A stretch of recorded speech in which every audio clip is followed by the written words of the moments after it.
आप सभी भाई बहनों का आध्यात्मिक ज्ञानात्मक चैनल की बड़ी शिक्षा छोटा संदेश ज्ञान कक्षा में एक बार फिर स्वागत है। आज की चर्चा में शब्द लिए हैं तर्क संगत विश्लेषण। अक्सर हमारी चर्चाओं में देखिए वो जो विवरण में हमने कुछ 10, 15, 20, 50 पंक्तियां लिखी होती है वीडियो से संबंधित ज्ञान की, उस पर अक्सर हम अपनी स्थितियों में कुछ तर्क संगत विश्लेषण शब्द अक्सर इस्तेमाल करते हैं, क्योंकि ये दो शब्द ही अपना एक पूर्ण विवरण यानी कि उस व्याख्या का जो एक निचोड़ है उसको समझा देते हैं। क्योंकि हम शास्त्रों की बातों का एक सैद्धांतिक एक विश्लेषण करते हैं। जो जो शास्त्रों में देखिए एक एक शब्द बहुत ही नफा तुला तोड़ के एक क्रमबद्ध स्थिति में समझाया गया है। यानी कि सभी कार्य कारण की स्थितियों पर, सभी पहलुओं पर एक विस्तार से चर्चा होते हुए, यानी कि सभी घटकों पर विचार विमर्श होते हुए, विभिन्न प्रकार के तर्क वितर्क की स्थितियों से निकलते हुए, या यूं को कि बहुत ही गहरे अनुसंधान शोध की स्थितियों को पार करते हुए जो जो स्थितियां शास्त्रों में समझाई गई हैं, उन्हीं शास्त्रों को ही हम एक सैद्धांतिक रूप से देखिए। प्रकृति के 3 गुण हैं, तमोगुण, रजोगुण और सत्वगुण। अक्सर हम अपनी चर्चाओं में कहते रहते हैं तमोगुण से अच्छा रजोगुण है, रजोगुण से अच्छा सत्वगुण है।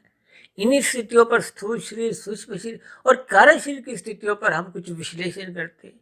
क्योंकि स्थूल शरीर तो एक समय के साथ बंधा हुआ है, भले ही जो 80-100 वर्ष का आपका हमारा जीवन है, लेकिन स्थूल शरीर का उतना महत्व नहीं जितना महत्व सूक्ष्म शरीर का है। सूक्ष्म शरीर से भी अधिक महत्व कारण शरीर का है। यानी कि कारण सुधरने से ही, कारण में सुधार आने से ही आपके हमारे मन बुद्धि के स्तर की स्थितियां सूक्ष्म शरीर, और सूक्ष्म शरीर के स्तर पर जो स्थूल शरीर संचालित होता है, जो आपकी हमारी क्रियाएं होती हुई दिखाई देती है। अक्सर हम अपनी चर्चाओं में बार बार कहते रहते हैं कि आपके हमारे जीवन के लगभग 90% जो होने वाले अच्छे बुरे कर्म हैं वो कारण शरीर में बने हुए स्वभाववश होते हैं। इन सभी स्थितियों को इसीलिए हम 2 शब्दों द्वारा तर्क संगत विश्लेषण के रूप में समझाने का काम करते हैं, ताकि हम सभी भाई बहन मनुष्य योनि के अवसर का लाभ उठाएं। क्योंकि मनुष्य योनि ही एकमात्र कर्म योनि है, साधना जोनी का एक अवसर है। इस साधना जोनी के अवसर का लाभ हम तभी उठा सकते हैं जब हम